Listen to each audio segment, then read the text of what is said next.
addressing sin and minding virtue and goodness of prayer.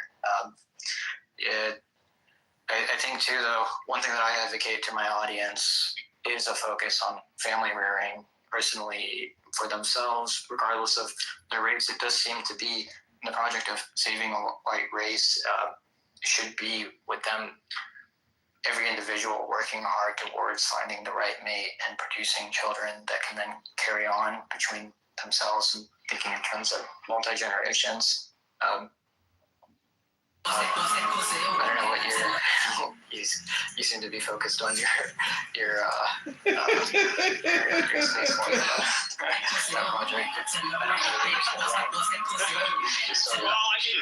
it's just that love is not very attractive at the moment. I feel like video games have become like the perfect. If love has become another form of recreation, it will lose to video games every time. But that's really kind of the problem. It's like the proposition for intimacy, love, child rearing, it is actually not an attractive proposition for men. Because, you know, if you want the sexual gratification, it's easily accessible through porn, escorts, casual hookups. If you want marriage, it's this deep investment and doesn't have very good record of success these days. And there's like structural incentives that make it that way. You know, no-fault divorce being the big thing. And just generally the culture and attitude that we have about women, which is that they have agency. You know, they've been liberated from men. That's really the problem. So I think that whole thing's got to be fixed if we're going to direct sexuality in towards its proper end, because otherwise, you know, you have to look at the society we've created. It's like, well, why don't people want to go and create stable relationships and have kids? It's like, well, have you touched grass? It's brutal out there, you know, and I'm not even speaking from experience. I'm not, you know, I'm more of a not really sexual person in general, but you look outside and it's like, it's a wasteland out there. So, but the whole thing is like, not maybe you should figure that out. Try it out sometime. What they want to want, which is the instant gratification, which is women's independence and equality. Like, look, if women are fertile and if they reach an age where they can reproduce and they find themselves in a classroom, then people aren't going to get married at that age. You know, and it's just that simple. So, and what's more, if people are being told like marriage is arbitrary, then people aren't going to stay together. Who wants to be married? It's going to be a very small group of people that want to stick it out on principle. It's like, because, you know, marriage, you both get old, you change physically, you change your personality, you go through difficult periods, and familiarity breeds contempt. You know, human beings actually don't like to know everything about each other. So, you know, the only thing that keeps people in these solid formations, it's got to be a society that is united behind religion. Otherwise, you know, people are going to do whatever they want to do, and that's divorce, sex, promiscuity. Right. So, the sexual hedonism is a product of the atheism, and it is one of, I think, the big projects that needs to happen culturally in America is a return to spirituality, because it reflects on our reproduction. Whoever shall call us Spelamites will do no wrong. It's one of the priorities. It's something I talk about often with my community, but I guess also, my community is somewhat mixed gender. I think your riffers are mostly guys. You're a bit of a true cell, actually. You're talking about this cell. I am.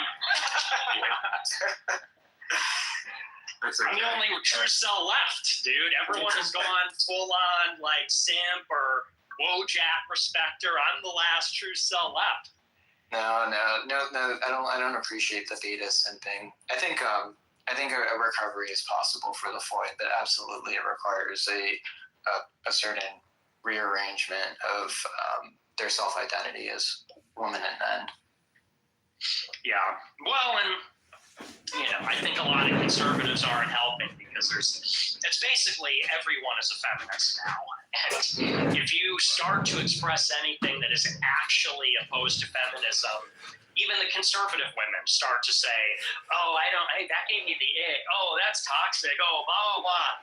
It has to be totally shut down, totally rethought. And I don't hate women. Like, I do love women, but women they're just off the reservation these days, totally misguided.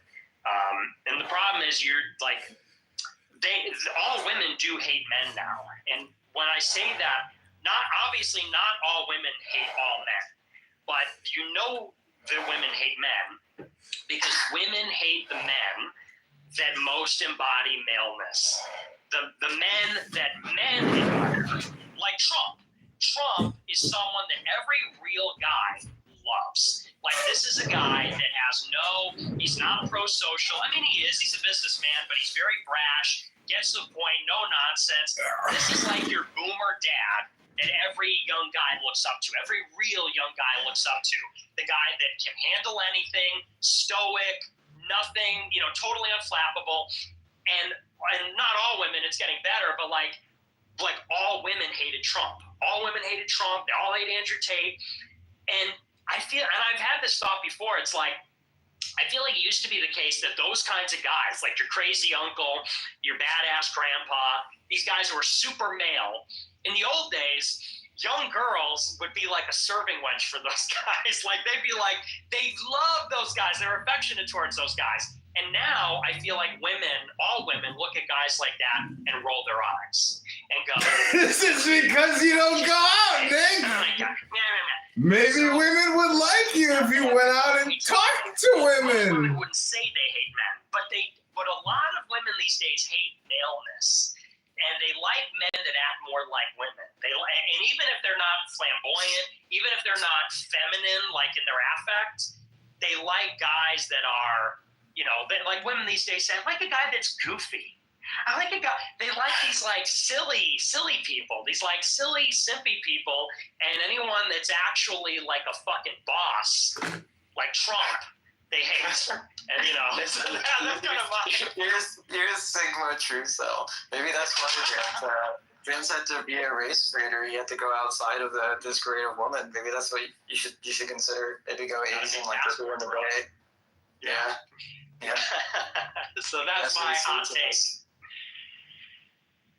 But I think we agree on a lot of stuff. I think that you and I get it. Like, you're more liberal. I get it. Dude, I don't know if that's exactly true. Well, you know what I mean. You're like a liberal, like not like a leftist shit, but like a sense. Yes, yeah, I suppose. Right. Yeah. And I sympathize with that, honestly. But, yeah, I mean that's what I had said.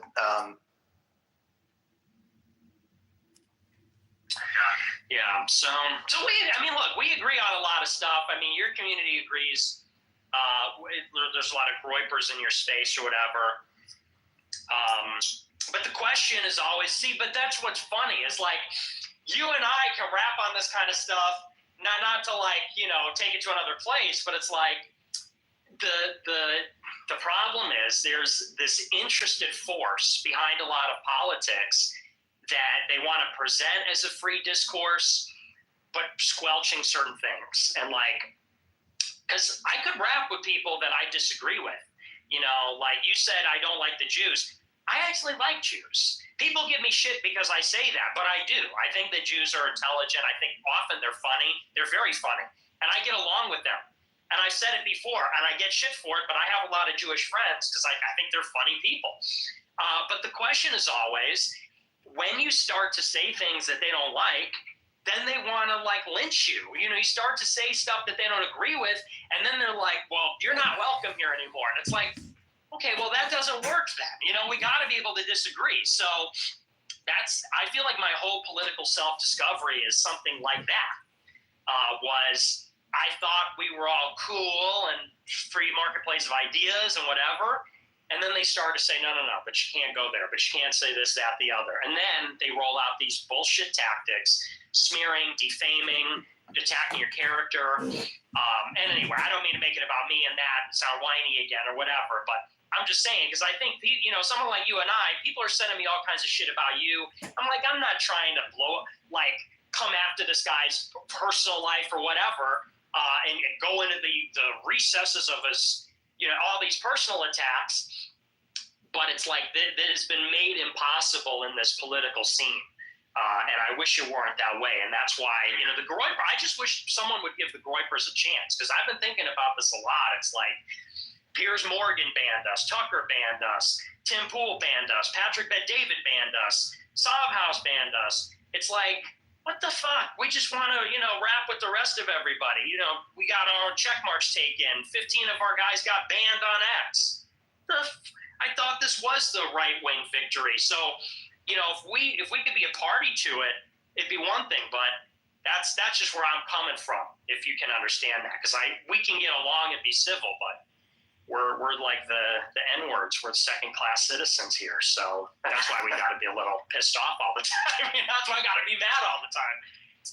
Yeah, I mean, it's been very similar for us too in the last 4 years. We've battled our way through the crypto space and basically made it a safe space for us to do our own thing, which is anything we want. So I can feel where you're coming from. I don't know any of the history and lore between the fighting, but I don't have a problem with the Groypers. As soon as I saw that my community was also part of your community, at least, whatever sectors, and they told me that you guys, the Groypers are cool, you're cool, then I'm like, all right, I'll give you a chance, I think we maybe came at it strong, but I don't know anything about interpersonal politics. I don't care or think about that kind of stuff, Really, it's just, we are trying to force free speech down the throat of culture, and force free information, free markets. I guess maybe the free markets is something you probably disagree with, but that's what it is.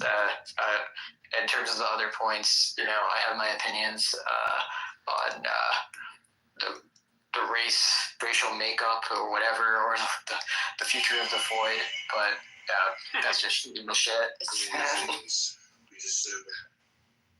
Yeah, well, you guys are cool. I mean, your community's cool. I've seen a lot of the ladies, and I fuck with it. By the way, I mean, your project, what it represents, the more I read about it, I liked it. The idea of, because someone was telling me, because I don't know the crypto stuff, but someone was telling me, the NFT people, it's a lot of degenerate gamblers and stuff, and they said, you guys care about art and cultivating something with integrity, with artistic integrity. And that's something that I believe is really important. So, I do support it. I just, when you start to see some of these connections you get, and don't get me wrong, because I understand what you're saying when you say not every connection necessarily proves, it proves that there's this intense collaboration, but you do have to recognize that, look, the CIA has been manipulating politics in this country for 100 years, and so do other intelligence agencies. And that's the one heuristic or the one hermeneutic that I feel like right-wing people need to apply to the right-wing space. And I'm not in favor of like a scare, like a red scare, no pun intended.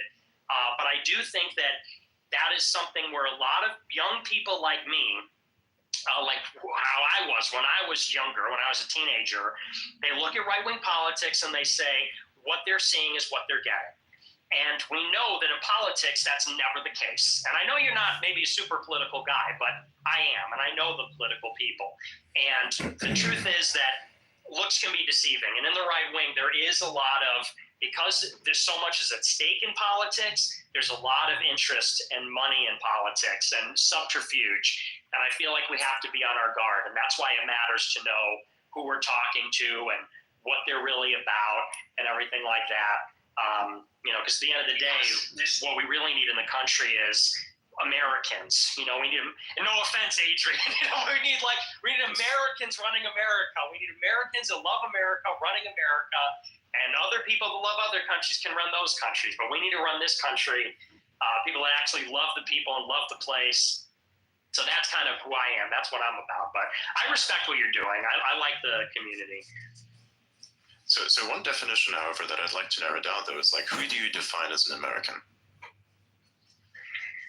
Well, it's a tough question, because if you say American citizen, that means anchor babies, and I think anyone would see the problem with that. That someone who descends from John Adams is more American than someone who's here on a technicality. So I would say there's aspects that go into it. You know, if you speak English, if you have citizenship, if you've been here for a few generations, I think that's the minimum. You got to be here for a few generations. And then I think, you know, as far as race is concerned, it gets complicated because, you know, America was expanded over time and different parts were grafted on at different points. You know, like, would you say that only the people that came on the Mayflower are American? Because Chicago was only incorporated in the 19th century. But there were English settlers here in the 17th century. And Mexicans have been in Texas for a long time. So, you know, I think we all know, though, that the most American Americans are English. The most American Americans have been here for hundreds of years. And, you know, people that have been here for not as much time and further in proximity from that are probably less American. Where you say they're not American, I would say immigrants. They're not American yet. People don't speak English, you know, things like that. We all recognize also that, you know, you have like Russia. When we think of a Russian, we think of a Slavic person, but there are Muslims that have been living in Russia for hundreds of years, but they're like Russian Muslims or Muslim Russians. Similarly, we think of America, we're supposed to think of Tom Cruise, you know, we're supposed to think of George Washington. We're not necessarily thinking of Sundar Pichai, you know, and yet he's like an Asian American or something. So I guess I believe in the hyphens, but an American is, so it's a little complicated, but yeah, I would say it's something like a combination of a few different attributes: legacy, race. It's in some ways values. You know, when we think of America, we think of boldness, courage, risk taking. If someone's like a pussy, like a weed smoking degenerate, that's not very American, you know. So it encapsulates a lot of different things. Yeah, I actually agree with you on that. But you go ahead, and then I'll go ahead. I think the best proof case of true assimilation is that multi-generationally, you see them assimilate racially too. So if you look at the arc of the American experiment, it's largely a racial experiment, but it's regional too. So, you know, there's a West Coast American and an East Coast American, a Southwest American, etc. Well, yeah, like Miami. If you think of someone from Miami, they speak Spanish, you know, like Miami's like a Caribbean country practically. So, but, yeah, I mean, it's just the problem is we're getting to this point where we can't even say what it means, and that's a problem. And it's a big problem, you know, on the topic of birth rates, because it's like if we don't have a sense of who we are, if we don't have a sense of grounding, it's literally suicidal. Even if they're not killing themselves, there's despair.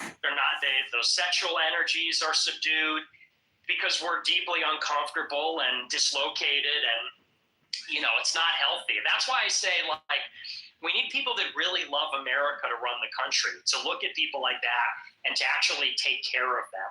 Not just like provide for their physical needs, but to actually take care of their society. And that's why I believe in that kind of like, you know, I work for UPS. They say that UPS only promotes from within. You start unloading the trucks and you rise all the way up to like senior management. And that's kind of what we need in America. We need somebody to be like Trump in a sense like that. You know, or ostensibly, I mean, they want Vance to be like that, I suppose. Strictly speaking, he would meet that definition. But at the same time, he's like a venture capitalist. We need somebody that actually loves Americans to be running the country. And by running it, I mean subordinating oligarchs to them as well. Because these people don't give a fuck. You know, like Google came in, and like everyone knows Google sucks now. Like Google search results aren't accurate. And the reason why is because they brought in all these Indian engineers. And the Indian engineers said, if we make the search results less accurate, they'll spend more time watching ads. Because if you find it right away, you don't go to the second page. But if you keep going through search pages, I can't find it. I'm getting all this other crap. Then there's more time watching the ads. So it's like, that's the kind of thing. Like Steve Jobs should run Apple because he loves Apple. He loves the iPhone. It's true integrity. Similarly, someone should run America who actually understands America, not these people that want to do the advertising scam with our fucking economy and our country. Not to ramble, but I don't even disagree with you. Okay, so there's a bunch of interesting things there with what is fundamentally American. It's more so about concept than it is just about race, I think. I think that if you have, say, a particular set of values, and these values are ones that you represent from the self directly, not because somebody tells you to represent them, but because it is something that you yourself have. Let's say, for instance, there's this interesting effect that exists when, say, with blue states, they've kind of fucked up now. So many people are actually moving away from these blue states into red states because those states are still okay. Now, the problem is, if you take them the blue state mentality and you put it into the red state, then they will vote different. Then they will vote, they will kind of pollute things in a sense because they will vote a certain way, the same way that fucked up the state that they came from. So, for instance, I would say if you have like some sort of understanding of values and you actually represent them yourself, you have to vote a certain way, for instance, right? Because you have to understand where you're going. So I think what would make someone say, fundamentally American would be someone who understands the values, enforces those values at every level, understands the history, is in line with that history, and is proud of it, I think, even to a certain extent. Right, so there's a certain thing that makes people American, and I would say even the ironic thing is many of the greatest things that came to America actually came from other people that weren't even born in that country. Wernher von Braun was the only reason why America had a chance at all at succeeding in the first space race. So if it wasn't for someone who literally immigrated there and hadn't spent a single generation there, then you would have not had NASA, you would have none of these things. You would have. Well, what do Wernher von Braun and Elon have in common? That they both came here. What else? I don't know. That's about it. I mean, skin color or something like that. Yeah. Well, what's the problem with the skin color? What's the problem with that? You can point at many other people that have done great things as well. Like who? I think I could take a recent one. We could say would be someone like Arvind Srinivas. He's a pretty cool one. It's a recent tech founder type of person. That was one that I can name right off the top of my head. I think he's a really cool individual. Yeah. No, I know. He isn't ironically enough, but I think he embraces, American exceptionalism to a certain extent and is an accelerationist. By the way, I do think accelerationism is pretty good, but I think that would cause a bit of a rift, I think, between people here, because they believe that we should slow things down. I don't. I think that moving ahead faster is one of the only solutions. Also, interestingly, that guy still doesn't have a green card. Yeah, it's fucked up, isn't it? He's contributed enormous economic benefit to the country in which he's in, which is America.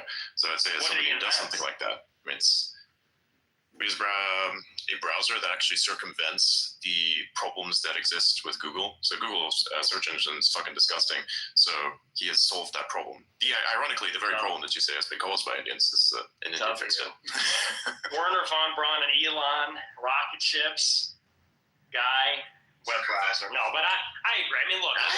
Everybody's got to start somewhere. I know, and I agree. I mean, look, like, my favorite artist is Ye. Is Kanye.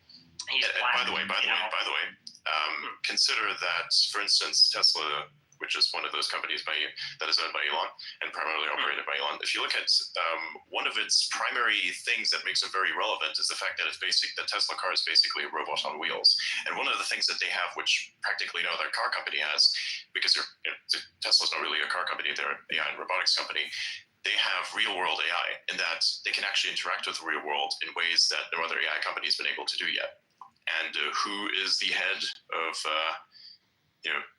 who's the head of that specific part of Tesla? The AI, real-world AI thing, FSD, who's that? Who is it? It's an Indian guy. So based?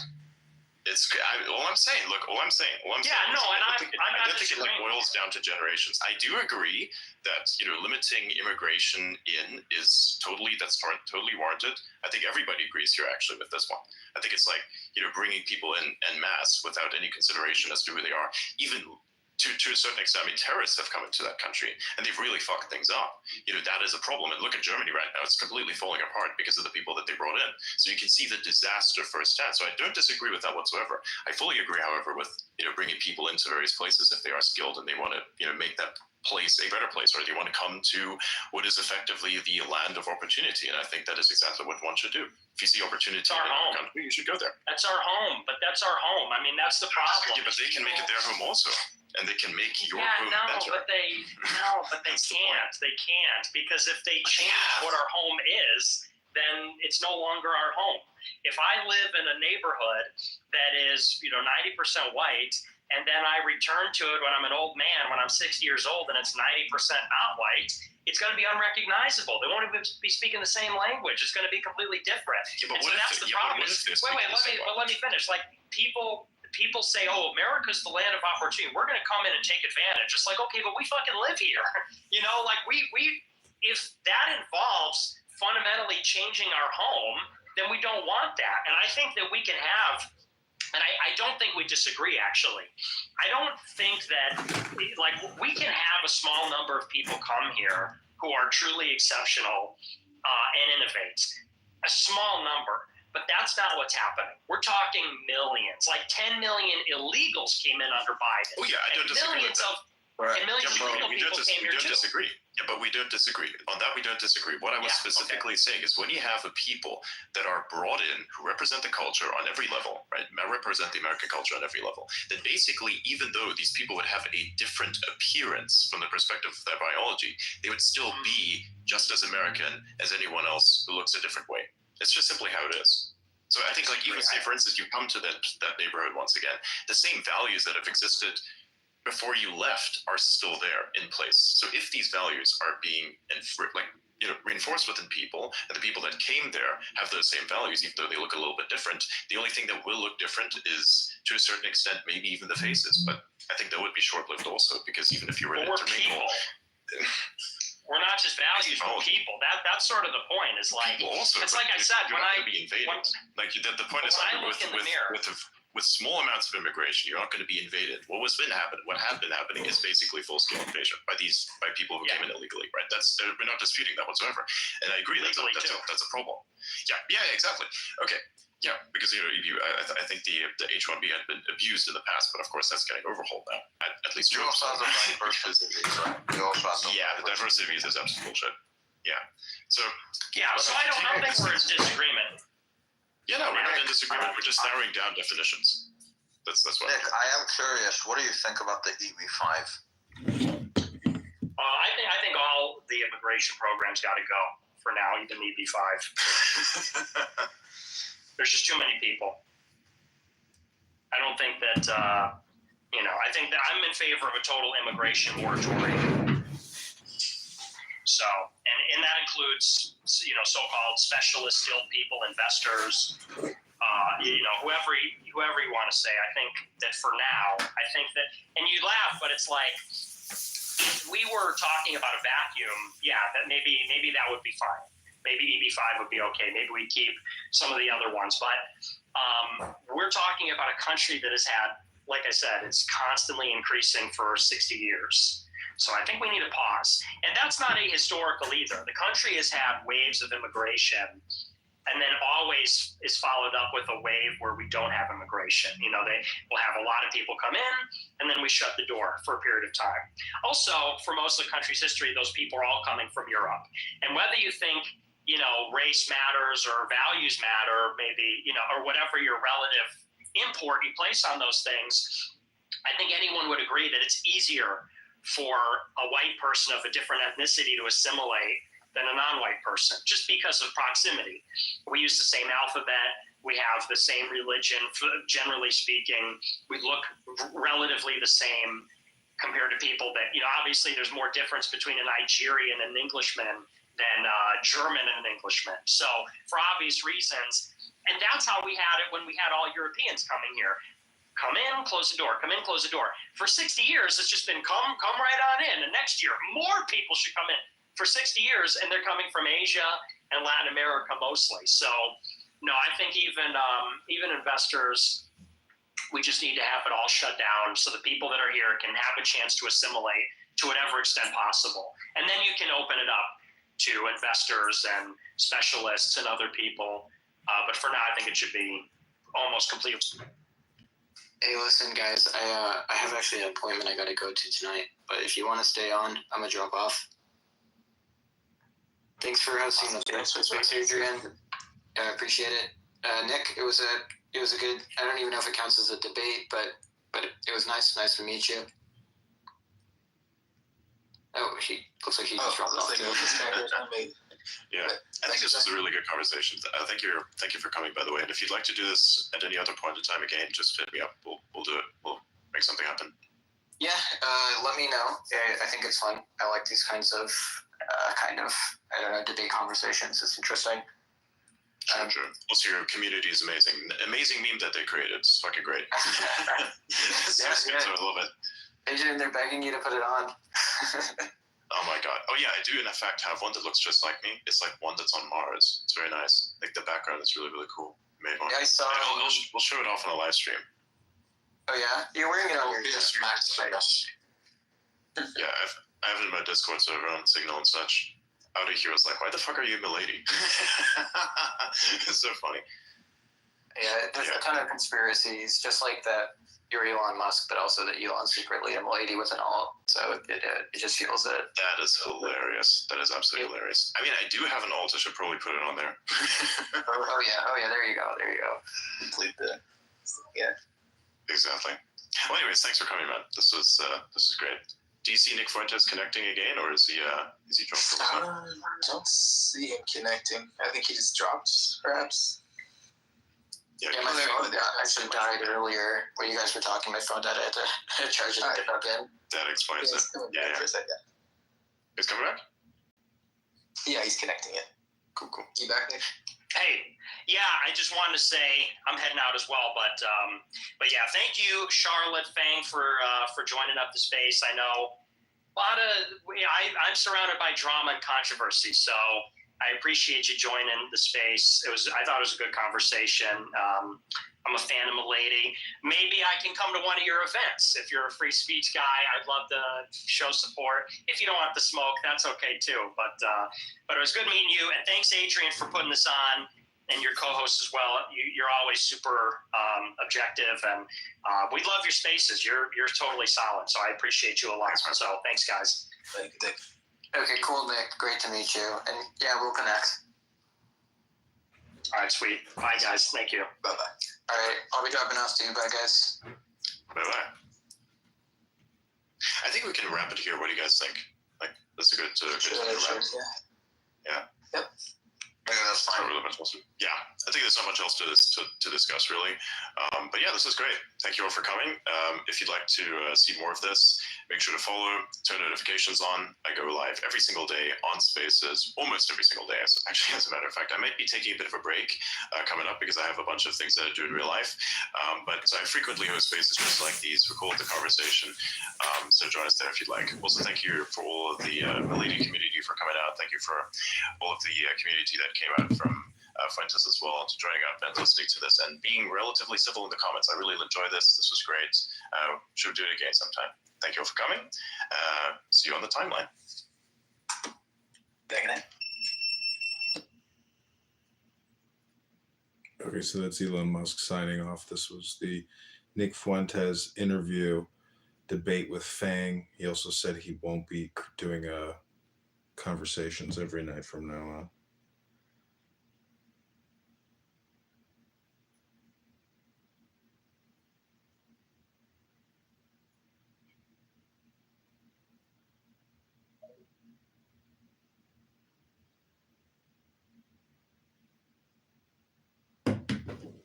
Okay, Ben, hope you enjoyed that.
Okay, this is the Dhammapada Book of Wisdom by Buddha.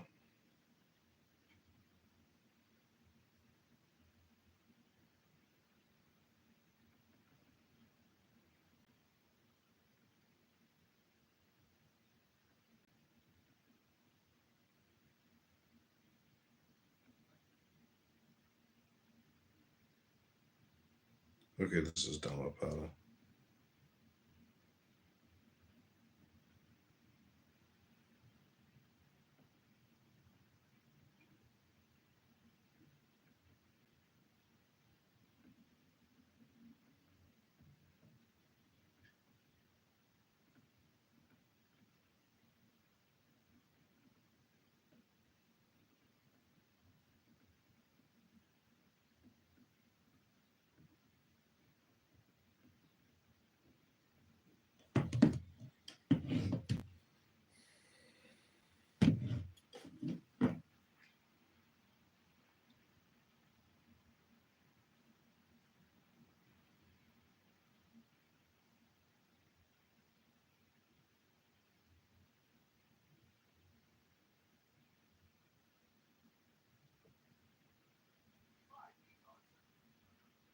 The Dhammapada, The Sayings of the Buddha, translated by F. Max Muller and narrated by Robin Homer.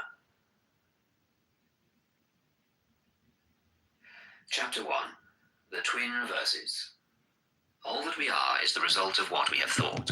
It is founded on our thoughts. It is made up of our thoughts. If a man speaks or acts with an evil thought, pain follows him, as the wheels follow the foot of the ox that draws the carriage. All that we are is the result of what we have thought. It is founded on our thoughts. It is made up of our thoughts. If a man speaks or acts with a pure thought, happiness follows him, like a shadow that never leaves him. He abused me, he beat me, he defeated me, he robbed me. In those who harbor such thoughts, hatred will never cease. He abused me, he beat me, he defeated me, he robbed me. In those who do not harbor such thoughts, hatred will cease. For hatred does not cease by hatred at any time. Hatred ceases by love. This is an old rule. The world does not know that we must all come to an end here, but those who know it, their quarrels cease at once. He who lives looking for pleasures only, his senses uncontrolled, immoderate in his food, idle and weak, Mara, the tempter, will certainly overthrow him, as the wind throws down a weak tree. He who lives without looking for pleasures, his senses well controlled, moderate in his food, faithful and strong, him Mara will certainly not overthrow, any more than the wind throws down a rocky mountain. He who wishes to put on the yellow dress without having cleansed himself from sin, who disregards temperance and truth, is unworthy of the yellow dress. But he who has cleansed himself from sin is well grounded in all virtues, and regards also temperance and truth, he is indeed worthy of the yellow dress.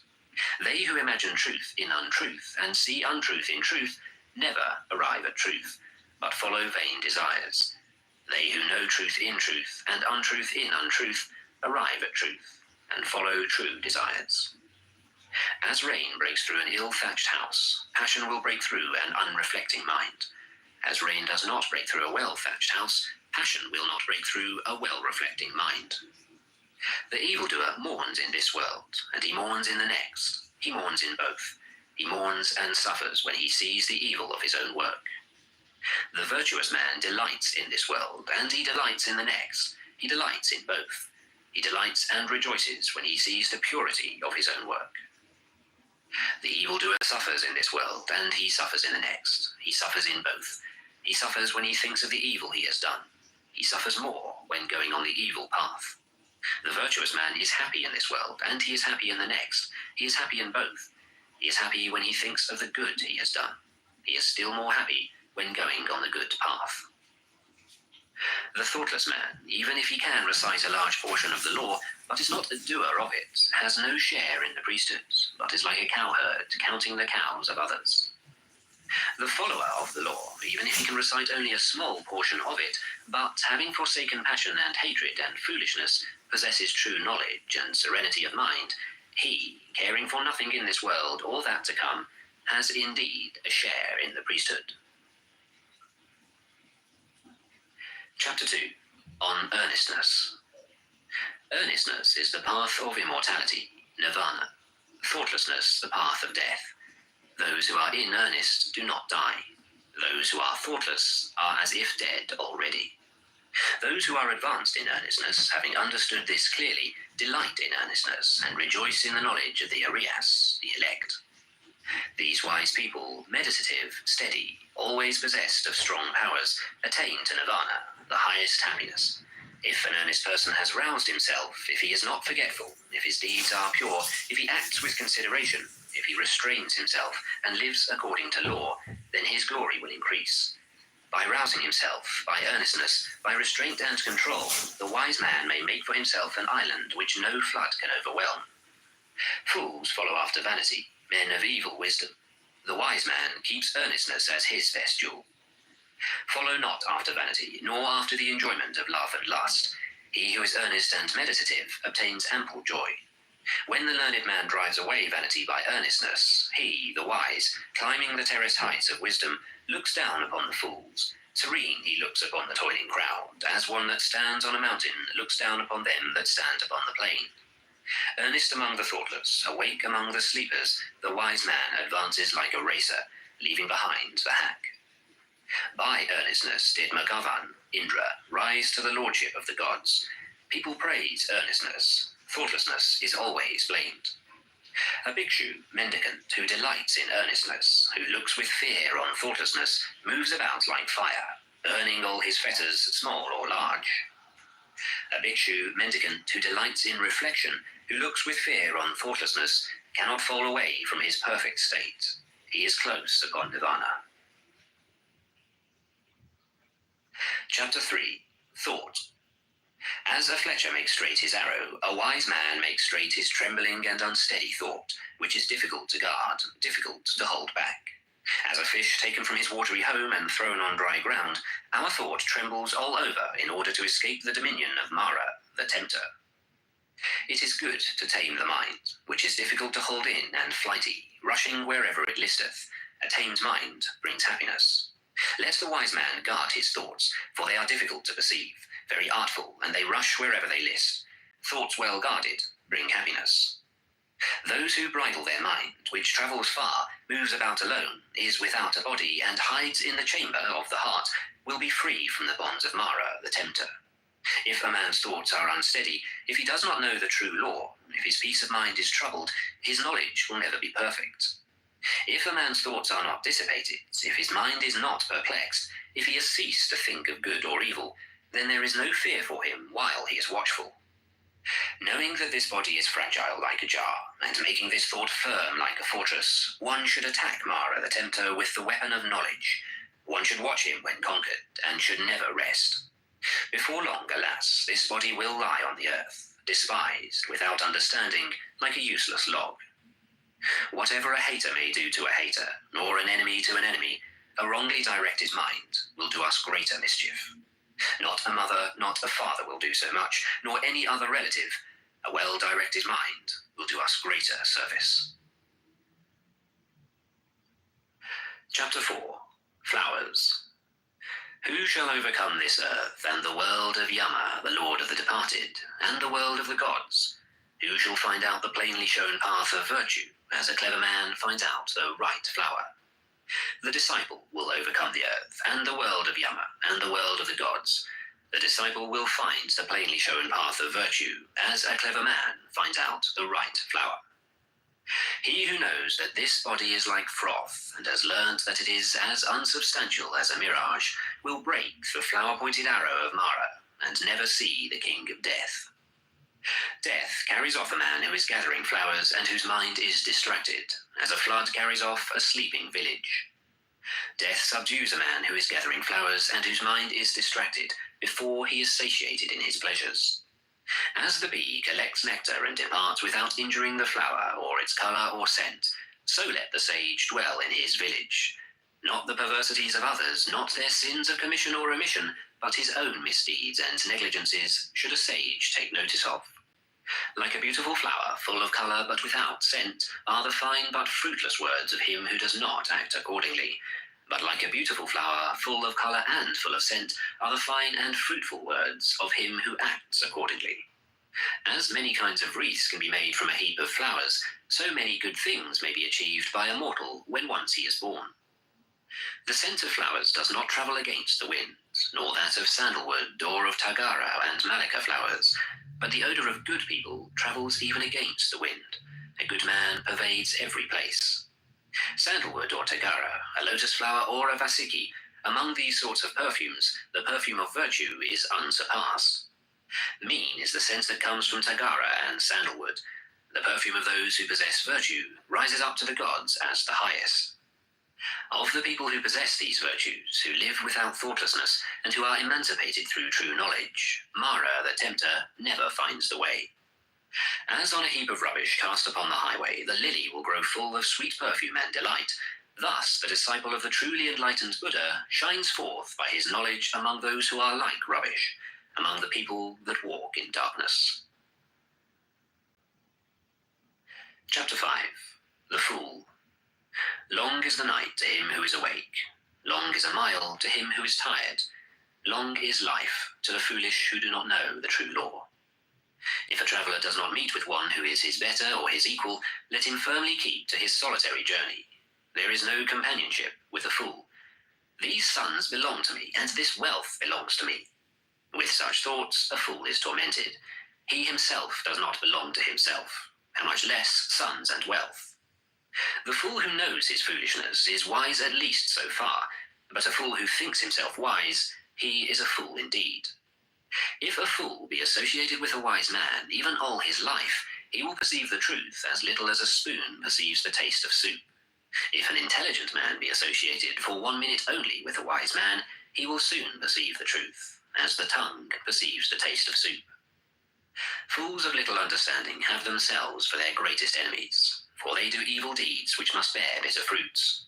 That deed is not well done, of which a man must repent, and the reward of which he receives crying and with a tearful face. No, that deed is well done, of which a man does not repent, and the reward of which he receives gladly and cheerfully. As long as the evil deed does not bear fruit, the fool thinks it is like honey, but when it ripens, then the fool suffers grief. Let a fool, month after month, eat his food, like an ascetic, with the tip of a blade of kusa grass. Yet he is not worth the 16th particle of those who have well weighed the law. An evil deed, like newly drawn milk, does not turn suddenly. Smouldering, like fire covered by ashes, it follows the fool. And when the evil deed, after it has become known, brings sorrow to the fool, then it destroys his bright lot. Nay, it cleaves his head. Let the fool wish for a false reputation, for precedence among the bhikshus, for lordship in the convents, for worship among other people. May both the layman and he who has left the world think that this is done by me. May they be subject to me in everything which is to be done or is not to be done. Thus is the mind of the fool, that his desire and pride increase. One is the road that leads to wealth, another the road that leads to nirvana. If the bhikshu, the disciple of Buddha, has learnt this, he will not yearn for honor. He will strive after separation from the world. Chapter 6. The Wise Man, or Pandita. If you see an intelligent man who tells you where true treasures are to be found, who shows you what is to be avoided, and administers reproofs, follow that wise man. It will be better, not worse, for those who follow him. Let him admonish, let him teach, let him forbid what is improper. He will be beloved of the good, by the bad he will be hated. Do not have evildoers for friends. Do not have low people for friends. Have virtuous people for friends. Have for friends the best of men. He who drinks in the law lives happily with a serene mind. The sage rejoices always in the law, as preached by the elect, the Arias. Well makers lead the water wherever they like. Fletchers bend the arrow. Carpenters bend a log of wood. Wise people fashion themselves. A solid rock is not shaken by the wind. Wise people falter not amidst blame and praise. Wise people, after they have listened to the laws, become serene, like a deep, smooth, and still lake. Good people walk on whatever befall. The good do not prattle, longing for pleasure. Whether touched by happiness or sorrow, wise people never appear elated or depressed. If, whether for his own sake or for the sake of others, a man wishes neither for a son, nor for wealth, nor for lordship, and if he does not wish for his own success by unfair means, then he is good. wise and virtuous. Few are there among men who arrive at the other shore, become arhats. The other people here run up and down the shore. But those who, when the law has been well preached to them, follow the law, will pass across the dominion of death, however difficult to overcome. A wise man should leave the dark state of ordinary life and follow the bright state of the bhikshu. After going from his home to a homeless state, he should, in his retirement, look for enjoyment where there seemed to be no enjoyment. Leaving all pleasures behind and calling nothing his own, the wise man should purge himself from all the troubles of the mind. Those whose mind is well grounded in the 7 elements of knowledge, who, without clinging to anything, rejoice in freedom from attachment, whose appetites have been conquered, and who are full of light, are free even in this world. Chapter 7. The Venerable, or Arhat. There is no suffering for him who has finished his journey and abandoned grief, who has freed himself on all sides and thrown off all fetters. They depart with their thoughts well collected. They are not happy in their abode, like swans who have left their lake. They leave their house and home. Men who have no riches, who live on recognized food, who have perceived void and the unconditioned freedom of nirvana, their path is difficult to understand, like that of birds in the air. He whose appetites are stilled, who is not absorbed in enjoyment, who has perceived void and the unconditioned freedom of nirvana, his path is difficult to understand, like that of birds in the air. The gods even envy him whose senses, like horses well broken in by the driver, have been subdued, who is free from pride and free from appetites. Such a one who does his duty is tolerant like the earth, like Indra's bolt. He is like a lake without mud. No new births are in store for him. His thought is quiet. Quiet are his word and deed when he has obtained freedom by true knowledge, when he has thus become a quiet man. The man who is free from credulity, but knows the uncreated, who has cut all ties, removed all temptations, renounced all desires, he is the greatest of men. In a hamlet or in a forest, or in the deep water or on the dry land, wherever venerable persons, Arhanta, dwell, that place is delightful. Forests are delightful. Where the world finds no delight, there the passionless will find delight, for they look not for pleasures. Chapter 8. The Thousands. Even though a speech be 1,000 words, but made up of senseless words, one word of sense is better, which if a man hears, he becomes quiet. Even though a Gatha poem be 1,000 words, but made up of senseless words, one word of a Gatha is better, which if a man hears, he becomes quiet. Though a man recite 100 Gathas made up of senseless words, one word of the law is better, which if a man hears, he becomes quiet. If one man conquer in battle 1,000 times thousands men, and if another conquer himself, he is the greatest of conquerors. One's own self conquered is better than all other people. Not even a god, a Gandharva, not Mara with Brahman could change into defeat the victory of a man who has vanquished himself and always lives under restraint. If a man for 100 years sacrifice month after month with 1,000, and if he but for one moment pay homage to a man whose soul is grounded in true knowledge, better is that homage than sacrifice for 100 years. If a man for 100 years worship Agni, fire, in the forest, and if he but for one moment pay homage to a man whose soul is grounded in true knowledge, better is that homage than sacrifice for 100 years. Whatever a man sacrifice in this world as an offering or as an oblation for a whole year in order to gain merit, the whole of it is not worth a farthing. Reverence shown to the righteous is better. He who always greets and constantly reveres the aged, 4 things will increase to him: life, beauty, happiness, power. But he who lives 100 years, vicious and unrestrained, a life of one day is better if a man is virtuous and reflecting. And he who lives 100 years, ignorant and unrestrained, a life of one day is better if a man is wise and reflecting. And he who lives 100 years, idle and weak, a life of one day is better if a man has attained firm strength. And he who lives 100 years, not seeing beginning and end, a life of one day is better if a man sees beginning and end. And he who lives 100 years, not seeing the immortal place, a life of one day is better if a man sees the immortal place. And he who lives 100 years, not seeing the highest law, A life of one day is better if a man sees the highest law. Chapter 9. Evil. If a man would hasten towards the good, he should keep his thought away from evil. If a man does what is good slothfully, his mind delights in evil. If a man commits a sin, let him not do it again. Let him not delight in sin. Pain is the outcome of evil. If a man does what is good, let him do it again. Let him delight in it. Happiness is the outcome of good. Even an evildoer sees happiness as long as his evil deed has not ripened. But when his evil deed has ripened, then does the evildoer see evil. Even a good man sees evil days as long as his good deed has not ripened. But when his good deed has ripened, then does the good man see happy days. Let no man think lightly of evil, saying in his heart, "It will not come nigh unto me." Even by the falling of water drops, a water pot is filled. The fool becomes full of evil, even if he gather it little by little. Let no man think lightly of good, saying in his heart, "It will not come nigh unto me." Even by the falling of water drops, a water pot is filled. The wise man becomes full of good, even if he gather it little by little. Let a man avoid evil deeds as a merchant. If he has few companions and carries much wealth, avoids a dangerous road. As a man who loves life avoids poison. He who has no wound on his hand may touch poison with his hand.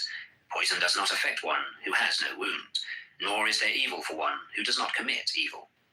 If a man offend a harmless, pure and innocent person, the evil falls back upon that fool, like light dust thrown up against the wind. Some people are born again. Evildoers go to hell, righteous people go to heaven. Those who are free from all worldly desires attain nirvana. Not in the sky, not in the midst of the sea, not if we enter the clefts of the mountains, is there known a spot in the whole world where a man might be freed from an evil deed. Not in the sky, not in the midst of the sea, not if we enter the clefts of the mountains, is there known a spot in the whole world where death could not overcome the mortal. Chapter 10. Punishment. All men tremble at punishment. All men fear death. Remember that you are like unto them, and do not kill, nor cause slaughter. All men tremble at punishment. All men love life. Remember that you are like unto them, and do not kill, nor cause slaughter.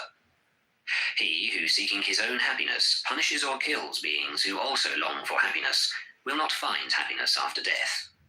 He who, seeking his own happiness, does not punish or kill beings who also long for happiness, will find happiness after death.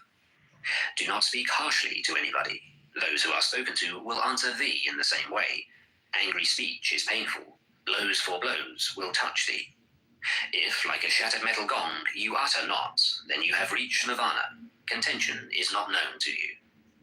As a cowherd with his staff drives his cows into the stable, so do age and death drive the life of men. A fool does not know when he commits his evil deeds, but the wicked man burns by his own deeds, as if burnt by fire.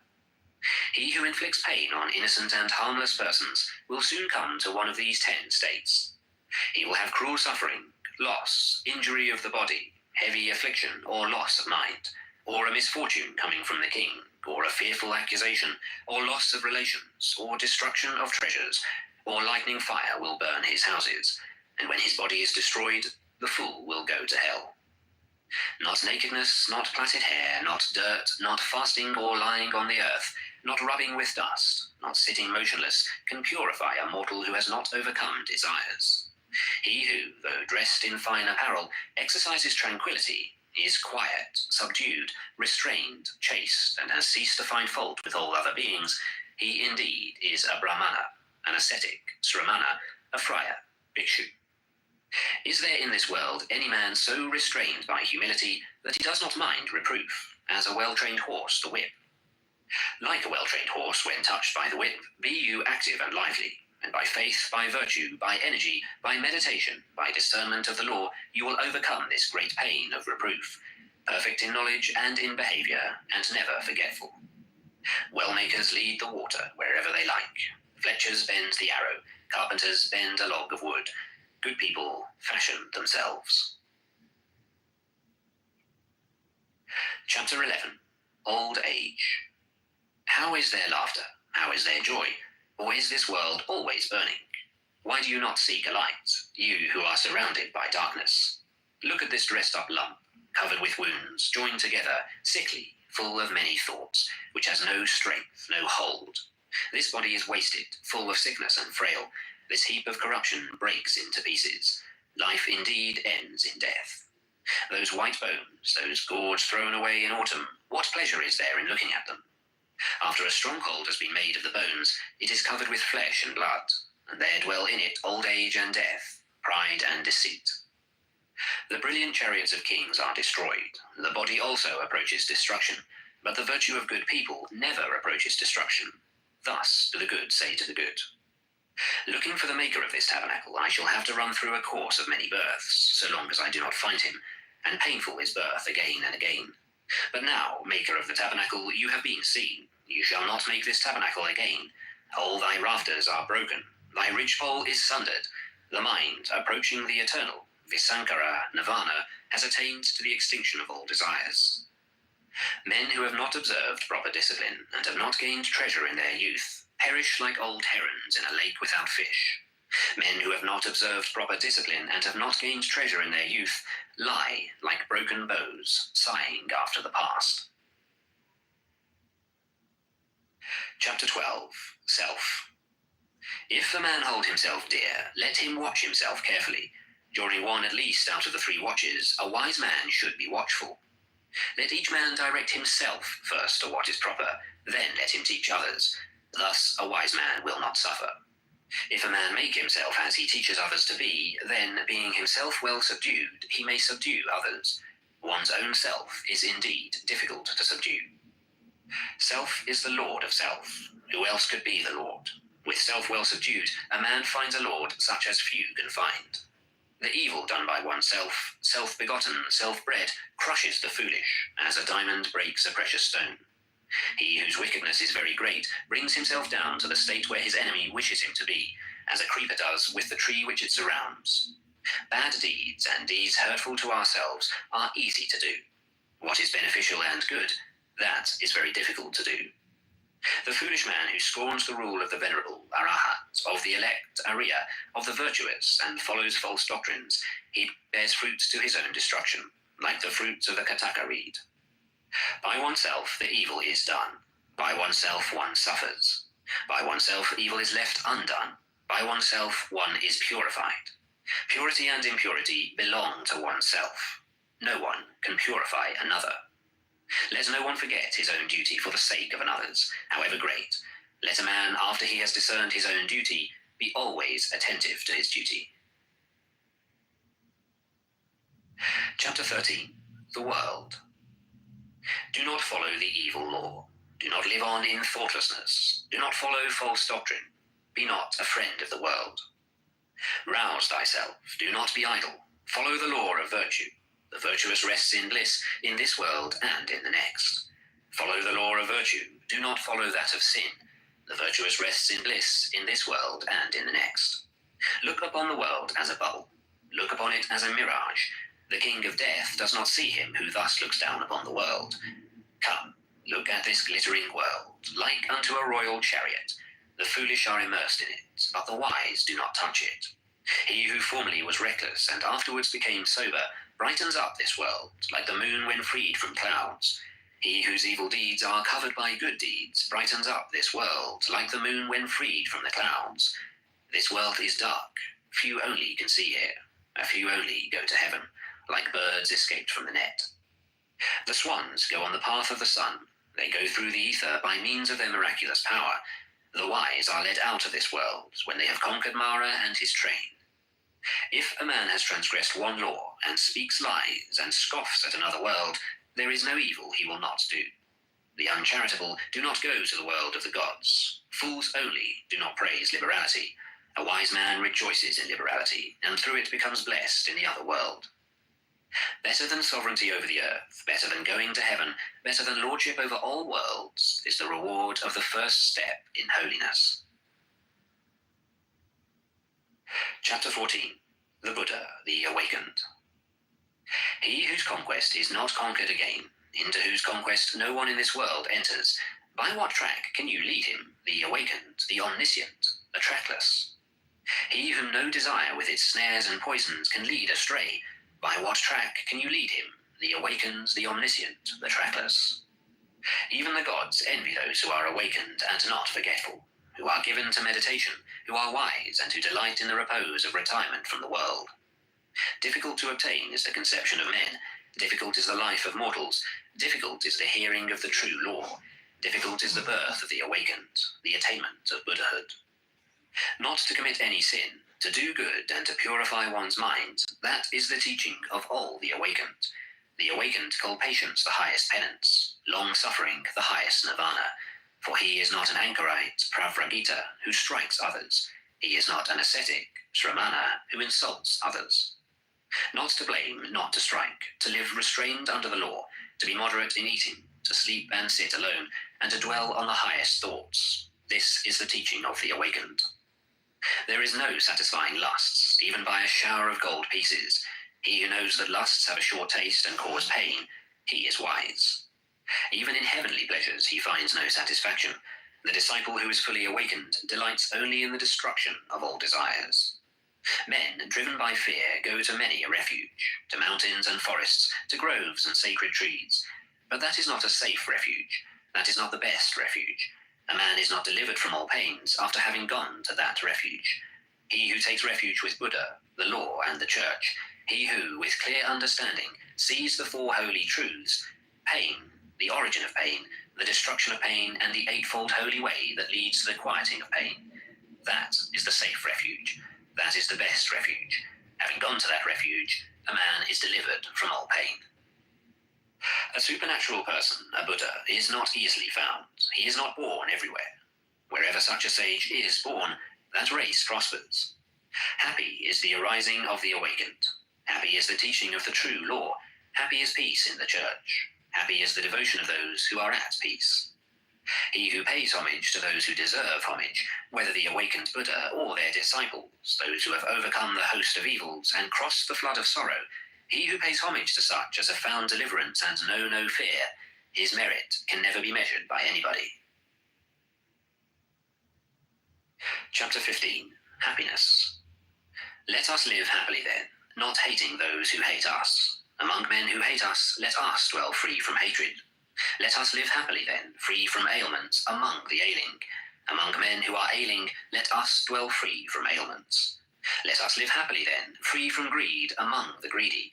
Among men who are greedy, let us dwell free from greed. Let us live happily then, though we call nothing our own. We shall be like the bright gods, feeding on happiness. Victory breeds hatred, for the conquered is unhappy. He who has given up both victory and defeat, he, the contented, is happy. There is no fire like passion. There is no losing throw like hatred. There is no pain like this body. There is no happiness higher than rest. Hunger is the worst of diseases, the body the greatest of pains. If one knows this truly, that is nirvana, the highest happiness. Health is the greatest of gifts, contentedness the best riches, trust is the best of relationships, nirvana the highest happiness. He who has tasted the sweetness of solitude and tranquility is free from fear and free from sin, while he tastes the sweetness of drinking in the law. The sight of the elect, Ariya, is good. To live with them is always happiness. If a man does not see fools, he will be truly happy. He who walks in the company of fools suffers a long way. Company with fools, as with an enemy, is always painful. Company with the wise is pleasure, like meeting with kinsfolk. Therefore, one ought to follow the wise, the intelligent, the learned, the much enduring, the dutiful, the elect. One ought to follow a good and wise man, as the moon follows the path of the stars. Chapter 16. Pleasure. He who gives himself to vanity and does not give himself to meditation, forgetting the real aim of life and grasping at pleasure, will in time envy him who has exerted himself in meditation. Let no man ever look for what is pleasant or what is unpleasant. Not to see what is pleasant is pain, and it is pain to see what is unpleasant. Let, therefore, no man love anything. Loss of the beloved is evil. Those who love nothing and hate nothing have no fetters. From pleasure comes grief, from pleasure comes fear. He who is free from pleasure knows neither grief nor fear. From affection comes grief, from affection comes fear. He who is free from affection knows neither grief nor fear. From lust comes grief, from lust comes fear. He who is free from lust knows neither grief nor fear. From love comes grief, from love comes fear. He who is free from love knows neither grief nor fear. From greed comes grief, from greed comes fear. He who is free from greed knows neither grief nor fear. He who possesses virtue and intelligence, who is just, who speaks the truth and does what is his own business, him the world will hold dear. He in whom a desire for the ineffable, nirvana, has sprung up, who is satisfied in his mind and whose thoughts are not bewildered by love, he is called Urdhvamstratas, carried upwards by the stream. Kinsmen, friends and lovers, salute a man who has been long away and returns safe from afar.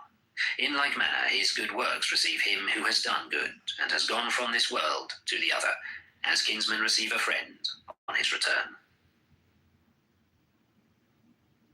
Chapter 17. Anger. Let a man leave anger. Let him forsake pride. Let him overcome all bondage. No sufferings befall the man who is not attached to name and form, and who calls nothing his own. He who holds back rising anger like a rolling chariot, him I call a real driver. Other people are but holding the reins. Let a man overcome anger by love. Let him overcome evil by good. Let him overcome the greedy by liberality, the liar by truth. Speak the truth. Do not yield to anger. Give if thou art asked for little. By these 3 steps thou wilt go near the gods. The sages who injure nobody and who always control their body, they will go to the unchangeable place, nirvana, where, if they have gone, they will suffer no more. Those who are ever watchful, who study day and night, and who strive after nirvana, their passions will come to an end. This is an old saying, O Atula. This is not only of today. They blame him who sits silent, they blame him who speaks much. They also blame him who says little. There is no one on earth who is not blamed. There never was, there never will be, nor is there now, a man who is always blamed, or a man who is always praised. But he whom those who discriminate praise continually day after day, as without blemish, wise, rich in knowledge and virtue, who would dare to blame him, like a coin made of gold from the Gambu river. Even the gods praise him. He is praised even by Brahman. Beware bodily anger, and control thy body. Leave the sins of the body, and with thy body practice virtue. Beware of the anger of the tongue, and control thy tongue. Leave the sins of the tongue, and practice virtue with thy tongue. Beware of the anger of the mind, and control thy mind. Leave the sins of the mind, and practice virtue with thy mind. The wise who control their body, who control their tongue, who control their mind, are indeed well controlled. Chapter 18. Impurity. Thou art now like a sear leaf.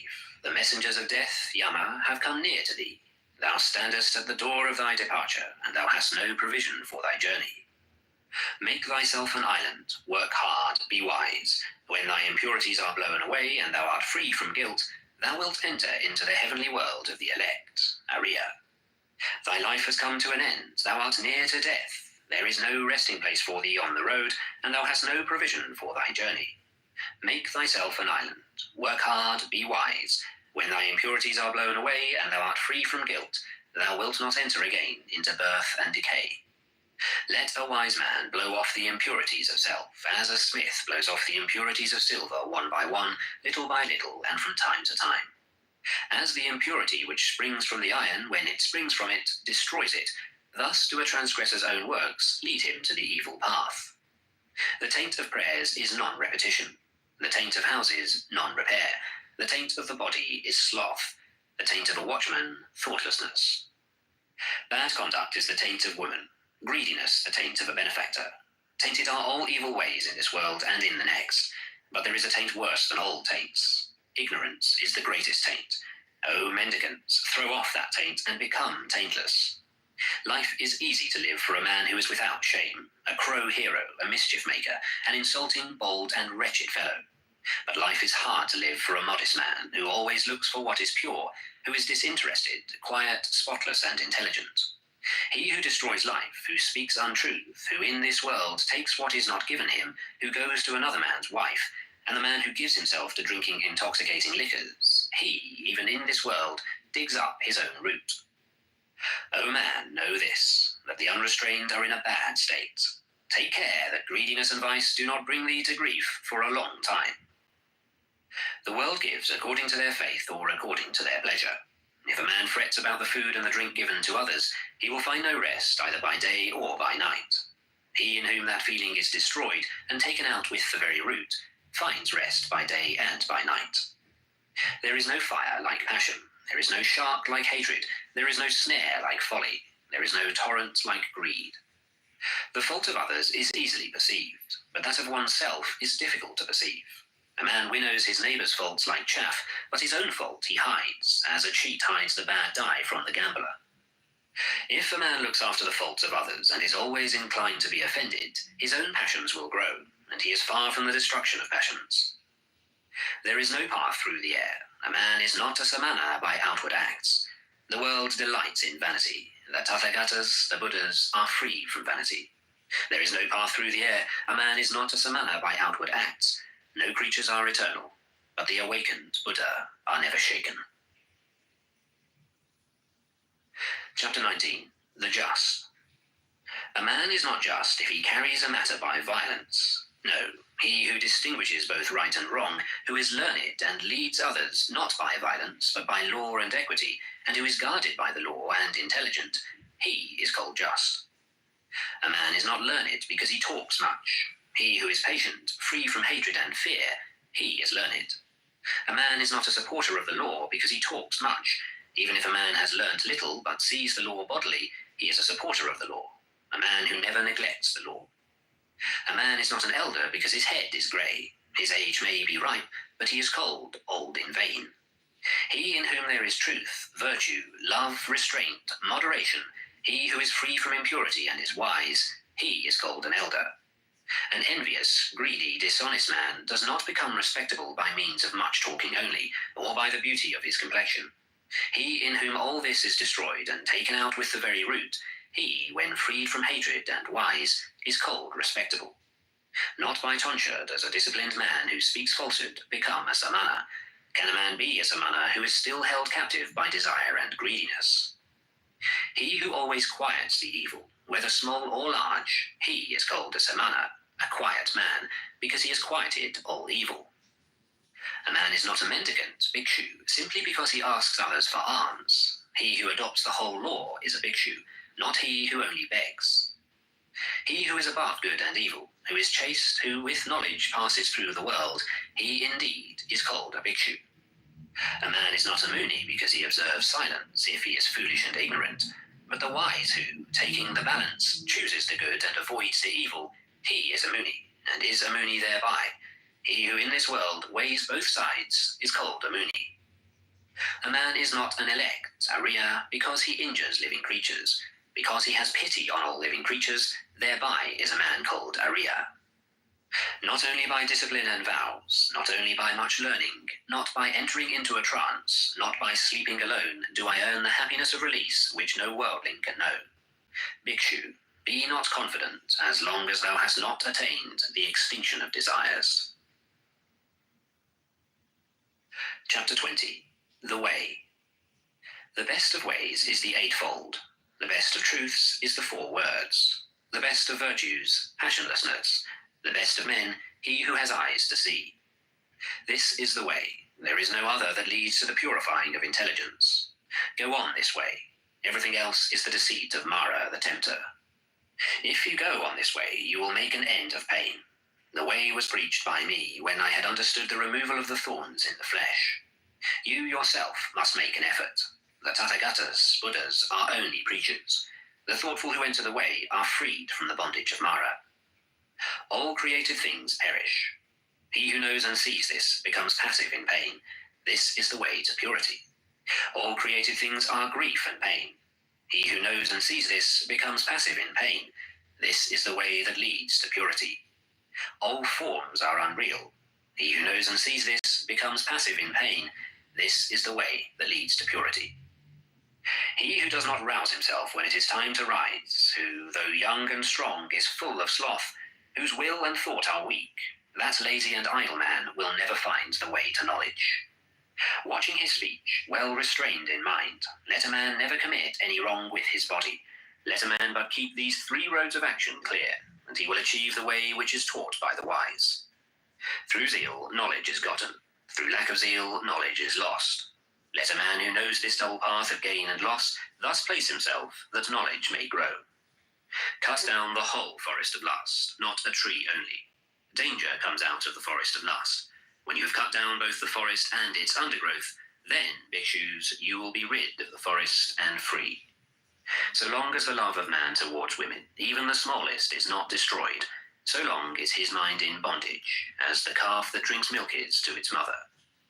Cut out the love of self like an autumn lotus with thy hand. Cherish the road of peace. Nirvana has been shown by Sugata, Buddha.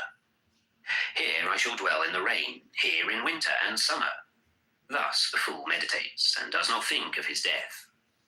Death comes and carries off that man, praised for his children and flocks, his mind distracted, as a flood carries off a sleeping village. Sons are no help, nor a father nor relations. There is no help from kinsfolk for one whom death has seized. A wise and good man that knows the meaning of this should quickly clear the way that leads to nirvana. Through zeal, knowledge is gotten. Through lack of zeal, knowledge is lost. Let a man who knows this double path of gain and loss thus place himself, that knowledge may grow. Cut down the whole forest of lust, not only a tree. Danger comes out of the forest of lust. When you have cut down both the forest and its undergrowth, then, bhikshus, you will be rid of the forest and free. So long as the love of man towards women, even the smallest, is not destroyed, so long is his mind in bondage, as the calf that drinks milk is to its mother. Cut out the love of self, like an autumn lotus, with thy hand. Cherish the road of peace. Nirvana has been shown by Sugata, Buddha. Chapter 21. Miscellaneous. If by leaving a small pleasure one sees a great pleasure, let a wise man leave the small pleasure and look to the great. He who, by causing pain to others, wishes to obtain pleasure for himself, he, entangled in the bonds of hatred, will never be free from hatred. What ought to be done is neglected. What ought not to be done is done. The desires of unruly, thoughtless people are always increasing. But they whose whole watchfulness is always directed to their body, who do not follow what ought not to be done, and who steadfastly do what ought to be done, the desires of such watchful and wise people will come to an end. A true Brahmana goes scatheless, though he have killed father and mother and 2 valiant kings, though he has destroyed a kingdom with all its subjects. A true Brahmana goes scatheless, though he have killed father and mother and 2 holy kings and an eminent man besides. The disciples of Gautama are always well awake, and their thoughts day and night are always set on Buddha. The disciples of Gautama are always well awake, and their thoughts day and night are always set on the law. The disciples of Gautama are always well awake, and their thoughts day and night are always set on the church. The disciples of Gautama are always well awake, and their thoughts day and night are always set on their body. The disciples of Gautama are always well awake, and their mind day and night always delights in compassion. The disciples of Gautama are always well awake, and their mind day and night always delights in meditation. It is hard to leave the world, to become a friar. It is hard to enjoy the world. Hard is the monastery. Painful are the houses. Painful it is to dwell with equals, to share everything in common, and the itinerant mendicant is beset with pain. Therefore let no man be an itinerant mendicant, and he will not be beset with pain. Whatever place a faithful, virtuous, celebrated, and wealthy man chooses, there he is respected. Good people shine from afar, like the snowy mountains. Bad people are not seen, like arrows shot at night. He alone who, without ceasing, practices the duty of sitting alone and sleeping alone, he, subduing himself, will rejoice in the destruction of all desires alone, as if living in a forest. Chapter 22. The Downward Course. He who says what is not goes to hell. He also who, having done a thing, says, I have not done it. After death, both are equal. They are men with evil deeds in the next world. Many men whose shoulders are covered with the yellow gown are ill-conditioned and unrestrained.